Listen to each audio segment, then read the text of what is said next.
সমাধান চাও যদি জীবনে মরণে, ফিরে যাও খুঁজে নাও চোখ রাখো কোরআনে। পড়েন সবাই, সমাধান ফিরে যাও খুঁজে নাও চোখ রাখো কোরআনে। If you want the solution this দুনিয়ায় আখিরা দি হাজাত কারিহা। যে সূরা তেলাওয়াত করে ওই তেলাওয়াতকারীর যে হাজত আছে, প্রয়োজন আছে, এই সূরার বরকতে আল্লাহ তার প্রয়োজন পূরণ করে দেয়। আমাদের জীবনে প্রয়োজন আছে না নাই? কার কাছে চাইবো? বিপদে পড়লে কারে বলবো? আমরা বিপদে পড়লে প্রথমে শেয়ার দেই ফেসবুকে। কোথায় শেয়ার? আগে শেয়ার দিব কার কাছে? মনে থাকবে? বিপদে পড়লে ফেসবুকে শেয়ার দিব না, বন্ধুরে শেয়ার করব না, বউয়ের কাছেও পরে শেয়ার করব, আগে শেয়ার করব কার কাছে?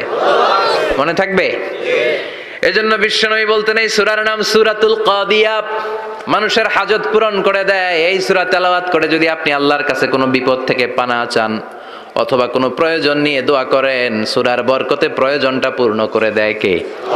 কেউ যেটা পারে না পারে কে? কেউ যেটা দেয় না দেয় কে? কেউ যেটা শোনে না শোনে কে?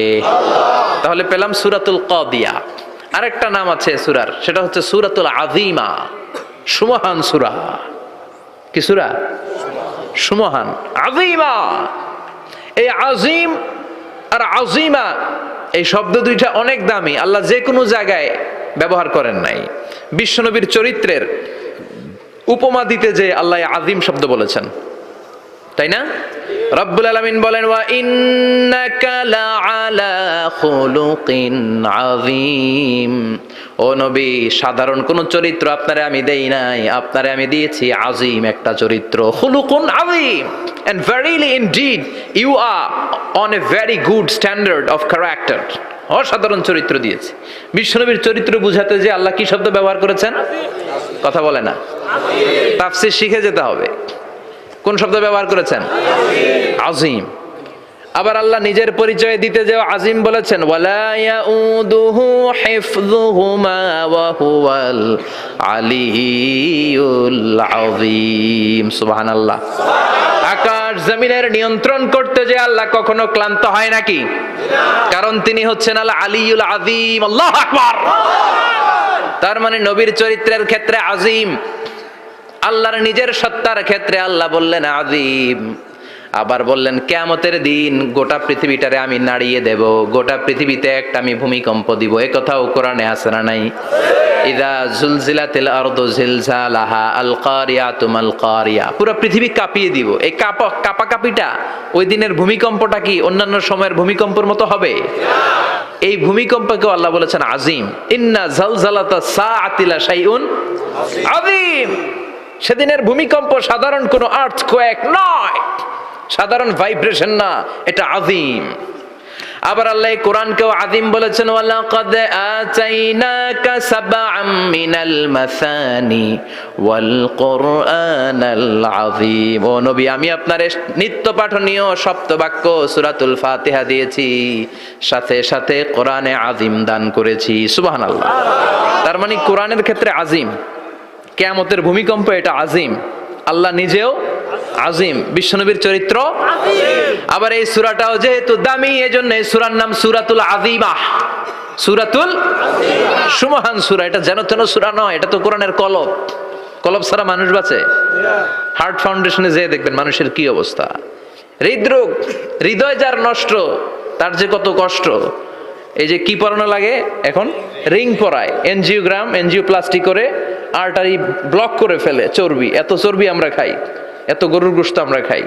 মনে রাখবেন, যেই প্রাণীর পা বেশি ওইটার ভিতরে কোলেস্টেরল বেশি। মাছের কয় পা? হ্যাঁ, নাই, এখানে নাই, মাছের পাটা নাই, কোলেস্টেরল নাই। মুরগির কয় পা? জোরে বলতে হবে। তার মানে কিছু কোলেস্টেরল আছে না নাই? গরুর কয় পা? কোলেস্টেরল বেশি না কম? এইবার কোন চিংড়ির কয় পা? সবচেয়ে বেশি কোলেস্টেরল কন্টেইন করে শ্রিম্প, প্রন, চিংড়ি। এজন্য এগুলো কম খাইতে হবে। তবে 40-এর আগে যারা আছেন ধুমায়া খান, 40-এর পরে এই যে মাটন, ল্যাম্প, ছাগলের গোশ, খাসির গোশ, চিংড়ি, এগুলো আপনার ডায়েট থেকে বাদ দিয়ে দিতে হবে। বুঝতে পেরেছেন? এজন্য এই সূরাটা যেন তেন সূরা নয়, এটা তো কোরআনের কলিজা, হার্ট, হৃদয়। এজন্য সূরাটা সূরাতুল আযীমা। সুবহানাল্লাহ পড়েন। তার মানে 1 নম্বরে পেলাম সূরাতুল কাদিয়াহ, 2 নম্বরে পেলাম সূরাতুল আযীমা, 3 নম্বরে সূরার আরেক নাম হলো সূরাতুল মুইম্মা। সূরাতুল মুইম্মা। মুইম্মার 2 অর্থ। এক অর্থ হচ্ছে এটার বরকতটা আম, সবার জন্য, যেই পড়ে সেই বরকত পায়, এজন্য মুইম্মা। আবার মুইম্মার আরেক অর্থ হচ্ছে যেই সূরা শত্রুকে অন্ধ করে দেয়। কি করে দেয়? এই সূরার প্রথম 9টা আয়াত যদি বিপদে পড়ে, শত্রুর কবলে পড়ে আপনি তেলাওয়াত করেন, শত্রুর চোখটারে অন্ধ করে দিবে কে? আল্লাহ। বিশ্বনবী মক্কা থেকে যখন মদিনায় যায়, হিজরতের সময় বিশ্বনবী সূরাতুল ইয়াসিনের প্রথম 9টা আয়াত তেলাওয়াত করলেন। তেলাওয়াত করে আল্লাহর নাম নিয়ে ঘর থেকে বের হলেন। আশেপাশে কাফেররা ঘুরে কিন্তু বিশ্বনবীরে দেখে না, সবাই খেলে এরকম এরকম করে, ডানে বায়ে হাতায় বিশ্বনবীর সামনে দিয়ে যায়, কিন্তু কাফেরদের চোখ অন্ধ করে দিয়েছে কে? এজন্য কোরআন তেলাওয়াত করলে কাফেরদের চোখকে অন্ধ বানায় দেয় কে? এজন্য সূরার একটা নাম হচ্ছে সূরাতুল মুইম্মা। কি নাম? অন্ধ করে দেয়। তাফসিরে কুরতুবীর মুসান্নিফ ইমাম আল কুরতুবী, উনাকে জালিম বাদশা বন্দী করেছিল। ওনার তাফসিরে এসেছে উনি শক্তিশালী লোক ছিলেন, জেলখানা ভেঙে বাঁচার জন্য দিছে দৌড়। উনারেও ধরার জন্য জালিম বাদশার সৈনিকেরা ঘোড়া নিয়ে রওনা হয়েছে, উনিও দৌড়ায়, ঘোড়াও পেছন থেকে আসে। ওমিয়া মানুষ কি ঘোড়ার দৌড়ের সাথে পারে? উনি হাঁটতে হাঁটতে হয়রান হয়ে এক বালুর ময়দানে যে ধপাস করে পড়েছেন। ওরাও ঘোড়া দিয়ে এসে নেমেছে, কিন্তু আজীব তামাশা, উনি বালুতে ধপাস করে পড়েই সূরাতুল ইয়াসিনের প্রথম 9 আয়াত তেলাওয়াত করতে শুরু করেছেন। ওরা নিচে নেমে ডানে বায়ে সামনে পিছনে খালি খুঁজে, কিন্তু দেখে না, সামনে কিন্তু বসা। ওদের চোখটার অন্ধ করে দিছে কে? বিশ্বাস হয়? ঈমান হয়? এজন্য বিপদে পড়লে সূরাতুল ইয়াসিনের প্রথম 9 আয়াত পড়তে রাজি আছেন? আল্লাহ তুমি তৌফিক দাও। আরো জোরে পড়েন আমিন। এজন্য আল্লাহ চমৎকার ভাবে এই সূরাটা শুরু করে দিলেন। 2টা কাটা অক্ষর দিয়ে আল্লাহ বললেন ইয়াসিন ওয়াল কুরআনিল হাকীম ইন্নাকা লামিনাল মুরসালিন আলা সিরাতিম মুস্তাকিম। পড়েন সুবহানাল্লাহ। ইয়াসিন সূরাটা শুরু করলেন কি দিয়ে? ইয়াসিন। এটা কি কোনো বাক্য? এটা কি কোনো শব্দ? এটা কি অক্ষর? 2টা প্রথম অক্ষরের নাম, দ্বিতীয়টা আওয়াজ করে বলেন, প্রথম অক্ষরটার নাম, দ্বিতীয়টা। খুব চমৎকার না? বাক্য দিয়ে এই সূরাটা শুরু করে নাই। যেমন ইযা জুলজিলাতিল আরদু জিলজালাহা, এই সূরার প্রথম আয়াত, এটা একটা বাক্য না? জি। আচ্ছা।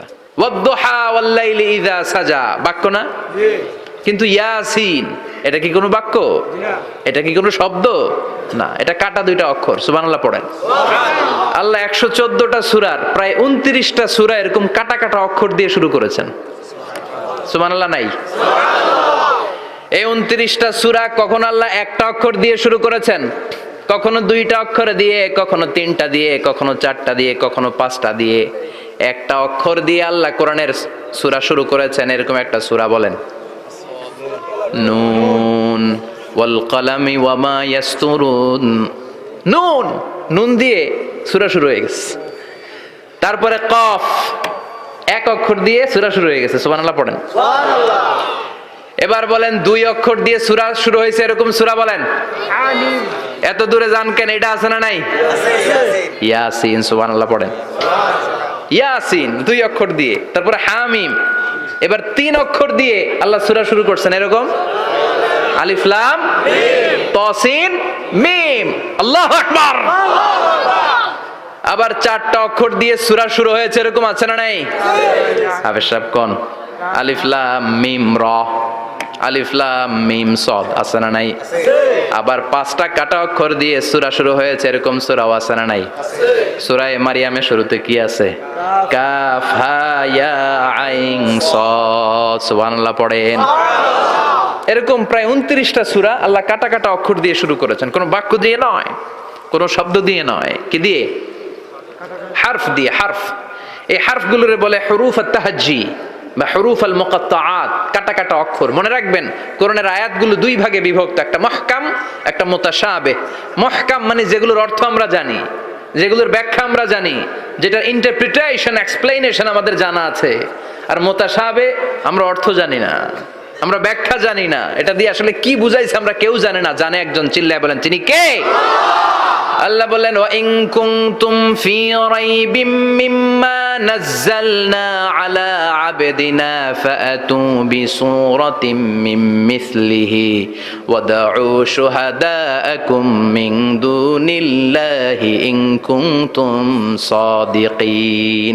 আল্লাহ বললেন ও জাহেলি যুগের লোকেরা, শোনো শোনো, এত আরবি কবিতা বানাতে পারো, এত গল্প লিখতে পারো, আরবিতে এত নোবেল বানাতে পারো, উপন্যাস বানাতে পারো, আর্টিকেল লিখতে পারো, আমার নবীর উপর যে কোরআন আমি নাজিল করেছি এই কোরআনের ব্যাপারে অন্তরে যদি কোনো সন্দেহ থাকে, বাপের বেটা হলে পারলে কোরআনের মতো একটা সূরা বানিয়ে নিয়ে আসো।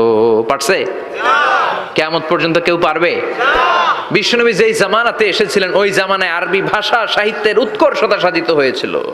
আরবি ভাষার এতটা উৎকর্ষ পৃথিবী কখনো দেখে নাই। কবিতা, গদ্য, পদ্য, গল্প, উপন্যাস, রচনা, প্রবন্ধ, আর্টিকেলের সয়লাভ।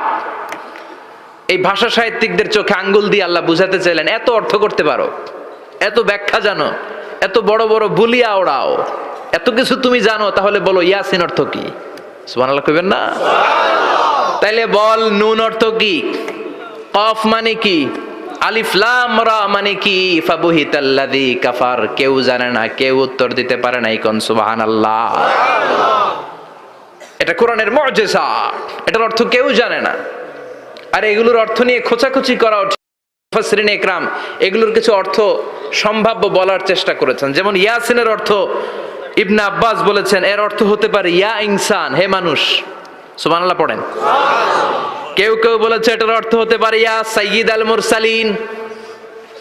কেউ কেউ বলেছেন ইয়াসিন হতে পারে ইসমুল্লাহ, আল্লাহর নাম।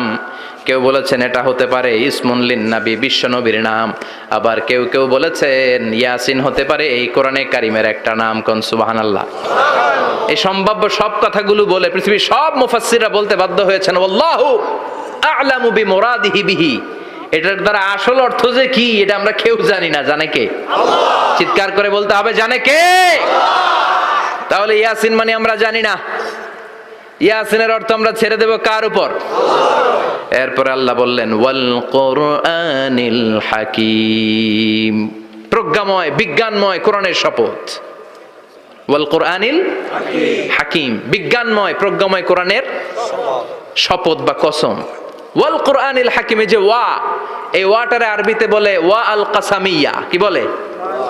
ওয়া আল কাসামিয়া। কসম কাটার জন্য আল্লাহ এই ওয়া ব্যবহার করেছেন। যত জায়গায় কোরআনে আল্লাহ কসম কেটেছেন ওই কসমের শব্দটার আগে ওয়া আছে না নাই? আছে। ও মিয়া, কোরআনে আল্লাহ সময়ের শপথ করেছেন, কসম কেটেছেন, যুগের কসম কেটেছেন। যুগের সময়ের আরবি হলো আল আসর। এই আসরের আগে ওয়া আছে না নাই? আছে। কি বলছে আল্লাহ? ওয়াল আসর, ওয়াল। আবার তিন ফলের কসম আল্লাহ কোরআনে কেটেছেন। কি বলেছেন? ওয়াত্তিন মানে তিনের কসম। জাইতুনের কসম কেটেছেন, বলেছেন ওয়াজ্জাইতুন। তুর পাহাড়ের কসম কেটেছেন, বলেছেন ওয়াতুর সিনিন। যত জায়গায় কসম তত জায়গায় ওয়া আছে না নাই? আছে। পাহাড়ের নামে কসম কেটেছেন, আল্লাহ বলেছেন ওয়াতুর। সূর্যের নামে কসম কেটেছেন, আল্লাহ বলেছেন ওয়াশ-শামসি ওয়া দুহাহা। সুবহানাল্লাহ কইবেন না? সুবহানাল্লাহ। ফজরের নামে কসম কেটেছেন, কি বলেছেন? ওয়াল ফাজর। জিলহজ মাসের প্রথম 10 রাতের কসম কেটেছেন, কি বলেছেন? ওয়া লায়ালিন আশর। জোর আর বেজরের কসম কেটেছেন, আল্লাহ বলেছেন ওয়াশ-শাফঈ ওয়াল ওয়াতর। সূরা ইয়াসিনে কাটা কাটা দুইটা অক্ষরের পরে রব্বুল আলামিন কোরআনের কসম কেটেছেন। এজন্য আল্লাহ বলেছেন ইয়াসিন ওয়াল কুরআন।